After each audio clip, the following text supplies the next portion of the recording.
A supportive community can change everything when you're learning and applying the IFS model. The Collective is an online space for IFS therapists and practitioners to connect with like-minded professionals, build confidence, refine their skills, and feel truly supported as they bring IFS into their clinical work. Inside, you'll find expert consultation, supervised and peer-led practice groups, monthly guest speakers, recorded demos and demo groups, and self-led workshops, all designed to help you flourish as an IFS practitioner. Learn more at innerworldcollective.com or find the links in the show notes. Welcome to Season 6 of the One Inside an Internal Family Systems podcast. I'm Tammy Sollenberger, author of The One Inside 30 Days to Your Authentic Self. This podcast is for anyone curious about their inner world and who have a desire to connect to that authentic self. Welcome. I'm so glad you're here. I am super excited today to have Anna Purpero on the podcast. Anna sent me her incredible book, and I love it so much. I'm probably going to say that 100 times. But Anna is an educator and a children's book author. She has 2 babies that are 4 and 6, and she's an educator that found IFS, fell in love with IFS, did her own work, is working with the Self-Leadership Collaborative, and who we love on this podcast. They were on the podcast. Joanna was on this podcast years ago, so we love what she's doing, bringing IFS into schools. And so we are super excited to have Anna on the podcast. So Anna, why don't we start where we always start, which is where you are in the world and what do you see when you look out your nearest window? When I look out my window, I'm in Columbus, Ohio, so it's still pretty chilly, but buds are starting to pop up. My neighbor has a yard full of daffodils, so it's the time of year where we're all like, "Oh, maybe we could just go outside and we'll be fine. Things are gonna be okay. It's starting to warm up, it's starting to get sunny." So that's where I am. Yeah. I feel that so much. Like, I think it's gonna be okay. I think we made it. I think we made it. It was 60 and sunny here the other day. You would have thought I just won the lottery. It We're was, different people. yeah, it Yeah. is. Yeah. Yeah. Yeah. So Anna, tell me about, so your book is a children's book. Um, but you talk about, and I loved this idea of repair in parenting. So tell me about why this is important. And you say this, um, that you consider yourself a self-led parent. I love this, but you'll settle for a parent who's getting better at self-led repair. So tell me about this self-led repair. Yeah, definitely. I know self-led parent is kind of the North Star, but yeah, that's where I'm settling. I guess I'll start um when when my kids fight, which is a lot. They are 2 boys, 4 and 6, and they really know how to throw down. When they fight, my body is like, these are not 2 children. You are in great danger. And so I have a manager part that's like, alert, alert, danger, get control, judgment, really, really goes off. And I know that I'm not alone when I say that sometimes that kind of leads me to snap um, at my children in a way that can shame them sometimes. And I was having such a hard time with that. And I started learning about repair and how repair can really be an opportunity for them to stop kind of taking on my stuff. And the more I was able to kind of do my own work, the more I was able to learn how the less shame that I feel about my reactions and how my parts affect my parenting, the more I'm able to show up and initiate kind of an authentic repair that can, be less damaging, feels like in the long run. And IFS has been really instrumental in doing that. Yeah. That's beautiful. So it makes sense, right? Like for your system, who, and I say this all the time because Derek Scott said this to me, and I need to remind myself of this, that my parts are protecting me. And so for your sweet system, your kids are fighting, and your sweet system is like danger, danger, danger, danger. And so they, like your firefighters, snap like danger, danger. We need to stop this danger. And so if that means we grab a kid, we throw him in the room, we yell, like whatever has to happen, like our parts are trying to stop the danger that's happening with us. And then we have parenting parts that, of course, want something very different. Um, and so let's say that happens, right? Our parts respond, they grab the kid, they throw the kid in the room, they just make our parts just make the danger stop. And all that's happening, all that's said and done, and then what happens then to you? Like, how do you deal with the, like, guilt and shame and then, like, have to, like, eat all the cookies? Like, tell me what happens to you once you've done the thing. Mhm. How did you know about cookies? Did you talk to someone in high school who told you about the cookies? No. Yeah, I think, my own personal work with IFS has taught me, because before I just would have thought, wow, I'm repeating cycles. I can't get a hold of myself. My rage is out of control. I'm damaging them. Shame, shame spiral. And the work I've done with IFS has allowed me to kind of step back and see kind of what I'm doing as separate from who I am and to walk in with that energy, which first kind of models a self compassion that um, IFS, this kind of model also can offer kids. And I'm able to say, oh, okay, I see what happened there again. Um, Let me kind of go in confidently because I'm the leader here and normalize what it means to be human. There's a lot of noise, especially I'd say in my generation, about the grave responsibility of parents to like get it right and constantly be connected and constantly have this gentle approach. And if you don't, you screwed up your kids for life. And so trying to go in and model, oh, I'm a human. I messed up. Taking responsibility. That was a me thing, not really a you thing. You didn't deserve that. You know, open up that space, hopefully modeling it so that they can kind of see what self-compassion can look like and, try to move on and just all I can say about myself as a parent is that I keep trying. That's all I got. I just keep trying and trying to be, I have a part that really wants to be a great parent and break a lot of cycles, things that I experienced as a kid. And I love that. I love that I've read all the books. I love how that part has provided so much language for me. But yeah, in those moments of repair are where the magic happens, I think, where we're all able to reconcile what happened. I love that. In the moment of repair is where the magic happens, not necessarily they're fight and of course they're fighting and we wanna act differently and have our parts react differently to that, but that's not necessarily where the magic happens. The magic happens when I role model how to repair, I'm human, I'm giving myself compassion. Like, right, like, if I think about, like, if I met or when I mess up with my kid, and then if I just and this self-judgment and, like, I'm so right, like, I do this stuff that, I'm so bad and I suck and I'm so sorry and da da da da da, and then he's comforting me. Oh my gosh, like, that is not a repair. Then he tells me that I don't suck and I'm not the worst mom ever, and I'm like, "Okay, let's go get some cookies together." Like, Yeah, and I think that, obviously snapping is like not the way to help a kid through conflict. It's like I come to and I have done that. But yeah, when you go in and you're able to recognize that you didn't deserve that. Here's what I'm doing to work on myself. You don't have to hold it for me. yeah, I love that. In other words, but you have to get it. It's like kind of like, when a kid does something and you have an instinct to say, go apologize.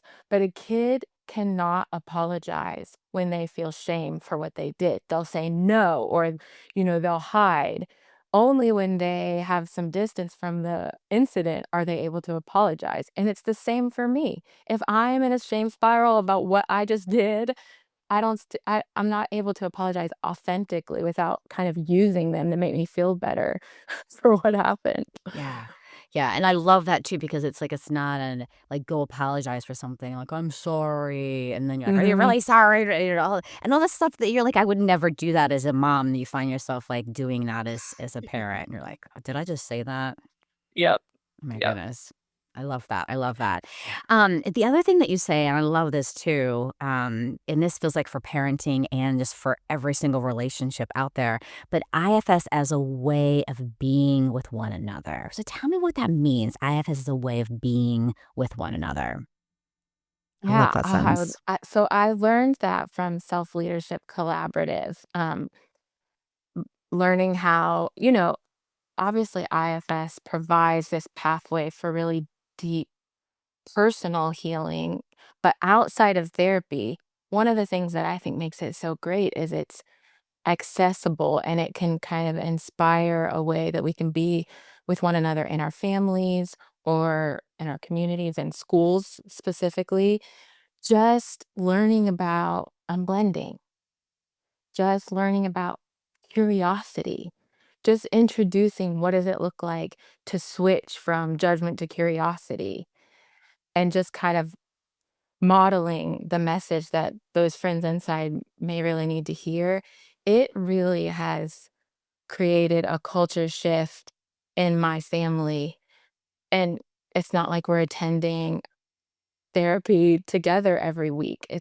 It created a perspective shift for me as a leader in our house to just be able to be with one another. And that's kind of what inspired the book, replacing the shame that, yeah, I remember holding as a kid for all my behaviors with curiosity. That concept, which of course is inspired by IFS, is really a game changer. It has been for us at least. Yeah. So what have you noticed in your family? What have you noticed in those dynamics and those family dances? Yeah, what have you noticed? What's changed? When I first started learning and kind of downloading the concepts of IFS and um, the kind of wave of compassion that came with that, I really naturally wanted to communicate with my sons as I was noticing things. I have a volcano part that we when I feel that kind of bubbling up when I'm overwhelmed by noise or I'm overwhelmed, and just the language, the playful, sort of lighthearted language, like, "Oh, mama feels her volcano bubbling up. I am gonna go upstairs. I'll be right back." Just really simple little things. And then, um, the more I kind of creativity was flowing from the therapy that I am and was doing, maybe one of my kids would, well, I tell a story about they're playing and with these um, cardboard shields, and one of them just launches the shield at the other's head. It's this huge thing, crying, and he looks up, and the first thing he says is, "My dragon." I think a lot of people might kind of hear that story and think, "You have taught your child to not take responsibility for their actions." But when I hear that, I think, "Oh, he recognizes that a part of him gets angry, feels like he's not being heard, blows up, sometimes causes harm to his best friend." And just that separation, it leads to repair and apology so much faster than what we were doing before, which is trying to, like, yeah, just download a bunch of ideas about anger. And it just has worked with us because it's concrete for kids or imaginative. Like, he imagines this dragon emerging and hurting his brother. And now I'm me and I can apologize. And that little shift yeah, they refer to their parts all the time. And yeah, of course, it's not with the clinical language and the trauma and and even the exiles, but I feel like it's planting a seed for them where they can say, "Yeah, I have this part that does that. I wonder why. I wonder why." Just the curiosity has been huge for us. And my partner, my husband, had, jumped on board really fast. So it's just the way we talk to each other. I love that. I think that in the IFS world, we this idea that if I call it apart or I name it apart, then I'm saying it's not responsible. Like, then there's no responsibility. So I wonder if you could say more about that because this comes up all the time, right? Like, it's a part of me that doesn't like you, right? It's not me. It's a part of me that doesn't like you. And you're like, well, if you're the one receiving that information, you're like, okay, well, so I'm feeling like you don't like me. Well, no, it's just a part. Okay. Like, so tell me how you're talking about that with your kids. Yeah, I think it goes back to shame in that when you are in this shame tornado, there's no space for you to take responsibility. And it's too heavy, it's too overwhelming to feel that shame. But what introducing parts has done for, I'll just say my kids, it seems like they are able to separate themselves from their parts enough, have a little the traction that they need to be able to look at that, not be completely enveloped in shame, and take responsibility because now I'm me. We talk about it's courage that apologizes. It's the courage that is you that apologizes. And so they are coming from that place when they apologize and they know that they can move on and one brother knows that the other brother has parts too. And it's almost like they kind of know that they are the expert of those little parts and they can speak for them. And yeah, they don't have that exact clinical language again, but they they know what happened to make them get angry enough to hit. And I think without all the shame of, I am angry, I am jealous, I am whatever, attention seeking or whatever, that it gives them the separation that they need to be able to be like, no, this is who I am and I can apologize Wow. in their Wow. own way. Yeah, yeah. Yeah, and then I think about your family, like the dynamics in your family. It's like, then I can apologize and there's more connection, there's more healing, there's more harmony. Of course, there's still boys and they're still little, so there's not, tons of peace. There's gonna be noise and play and all that good stuff, but something probably feels really different Mhm. in your home and in your relationships because of that. It feels different because we have the same chaos. Um, my husband and I, Jordan, we're still losing our cool. We're still being regular parents, just trying every day. But this new kind of perspective shift since IFS has allowed us to come back together. So things don't linger in our house. Like I'm sure many of us have experienced in our own houses or growing up, things don't linger. We always come back together. And I'm really proud of that.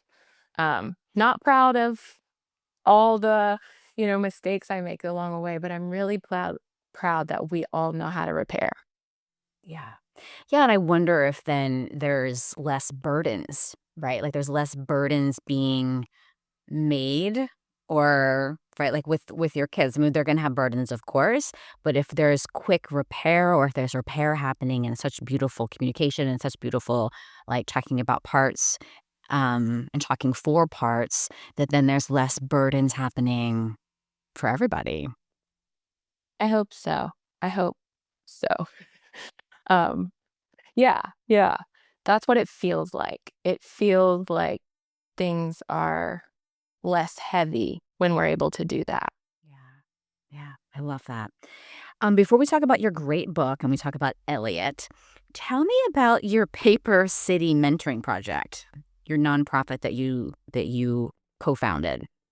Oh, yeah, sure. So I was a high school teacher, and um, a friend and we were just kind of thinking there was something more on the horizon. There were so many students that would come into our room, and we just felt like there had to be more opportunity to show up for them. So many students that just didn't have a lot of people in their corner. And I had benefited so much from mentors growing up and had always kind of thought that I would do something like that. So we decided to stop teaching and start a nonprofit mentoring program where we would find teens that could use someone in their corner and adults that were willing to give up some of their time every week to just hang out and support any way they could. And so we hubbed it in a coffee shop in our city that we started, and the teens and the mentors would meet there every week and we'd do different activities. And um, I loved that work so much. I loved getting to hang out with the teens at the coffee shop and, um, yeah, and then so I did that for a while before I had my own sons and jumped in full time with them.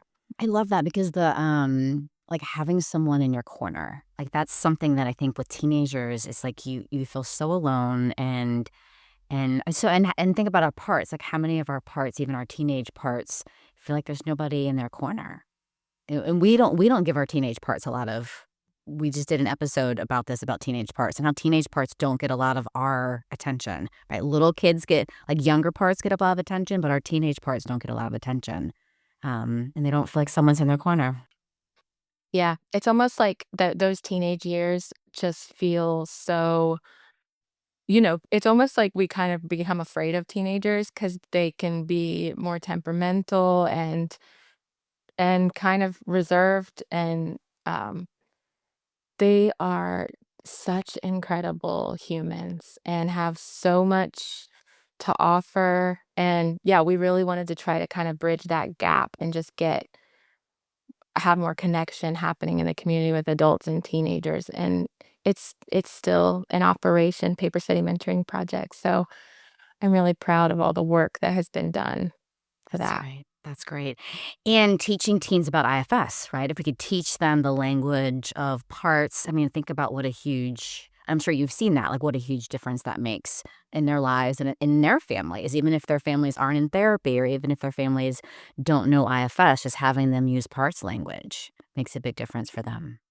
Absolutely. And that's why I love the work that Self Leadership Collaborative is doing because, you know, it's introducing the model in a school can help kids, teenagers feel have a little more of a handle on what's going on in this tumultuous environment, but also for teachers who are constantly being triggered by all the different parts that are coming into their classrooms all day. And for them to just be able to learn kind of that model is so impactful. I hope that they're able to, you know, offer that to more schools and different communities. It's great the work they're doing. Yeah, I love that. Yeah, and they just think about the impact of that, right? Like, if the principal and the administrators and the teachers all know IFS and they can be working on their parts and speaking in parts language, and then the just multiplicity factor of that and the impact of that. Um, yeah, that's Yeah, beautiful. and they teach self-leadership collaborative teaches the power of the pause. So just teaching this really practical model of what kids can do when they feel themselves all worked up. A real simple practice of stopping, gaining awareness for what's happening inside, gaining awareness for what's happening on the outside, and just that pause can be really powerful for kids to make a different choice if they feel like they have the capability to do that and they're not just little brats. And they're do and so yeah, so I love all of the creativity that comes from this model because obviously I wrote the book because it was just spilling out of me. It just kind of opened up this compassion that I had never experienced before, and I just keep seeing so many beautiful things people create when when they learn about this model. All right, so let's talk about your beautiful book. So your the book is Yes. called My Friends Inside. So tell me about Elliot. Um, oh gosh. So I decided to publish the book in case it could make it in the hands of some kids who aren't really sure why they keep doing things that they regret. And maybe get it into the hands of some parents who need that reminder that they're good. The truest them is good. I will say picture books are an art form that can be so healing, have been so healing for me in my kind of younger parts. Just beautiful works of art.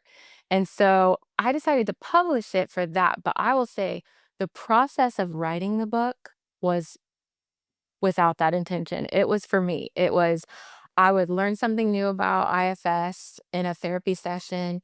It would lighten some kind of burden or dissolve some kind of shame that I was feeling. And I would sit down and start kind of type this poetry was just kind of pouring out of me for this young little Anna who really needed to hear it from me. Um, and so the more my young parts kind of received it, the more it changed the way I parented. So I just kept writing it and kept working on it, and I was just gonna keep it to myself, but I kept running into people. I went to this retreat that was a group full of therapists, and they were like, "No, you have to do this. You have to publish this." And so one thing after another, I just thought, I'm just gonna, like, offer this, and I'm just gonna trust that it's gonna make it into the hands of someone, and so I went on the journey I found. I typed it, I got some coaching along the process, and I met this incredible illustrator, Yi Chen.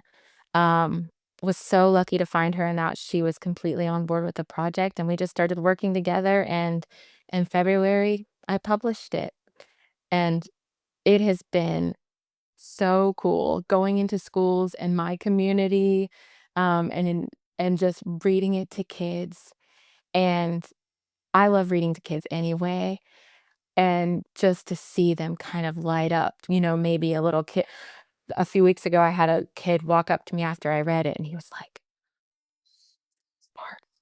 Or he said, I have those friends inside." And I was like, "Me too." And just this beautiful just connection that you can have with kids through this medium, picture books, and for them to be able to think, "Huh, that's weird. I kinda do that too."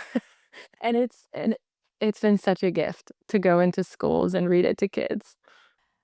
Okay, so Anna is going to do this amazing gift for us, and she's going to read us her book. And then my producer, Jeff, is going to put pictures on it. So it's on the reading. So it's going to feel like an experience that Anna is reading it to us. But you can only find that at the new Substack page. So it's the oneinside.substack.com, and you can find that on the show notes. So, Anna, we're going to do that in a minute. But before we do that, is there anything else you want to say? Anything else about you, your work?